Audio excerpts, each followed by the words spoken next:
Azerlink markalı neftin bir bareli $0.81 və ya 1.19% ucuzlaşaraq $67.03 olub. Dünyada premium benzin qiymətləri neftin qiymətinə paralel olaraq dəyişdiyi halda, Azərbaycanda ayı 95 markalı benzinin qiymətində hələ də azalma qeydə alınmır. Belə ki, Gürcüstanda 2024-cü ilin oktyabr ilə müqayisədə bu ilin oktyabrında premium benzin qiyməti dollar ifadəsinə təxminən 9% ucuzlaşıb.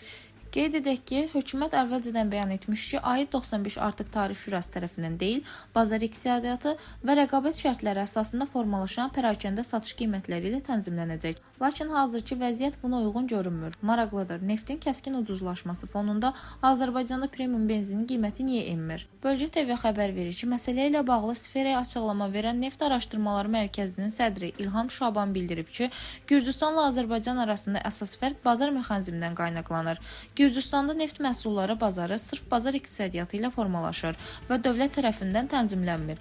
Onların öz neft ehtiyatı və nefti ayırma zavodu olmadığı üçün daxili pərakəndə qiymətlər xarici bazardakı topdan satış qiymətləri əsasında müəyyən olunur. Sokarcın Gürcüstandakı yanacaq doldurma məntəqələri də xarici bazar və yerli rəqabət mühiti əsasında qiymət formalaşdırır. Ekspertin sözlərinə görə Azərbaycanda isə vəziyyət fərqlidir.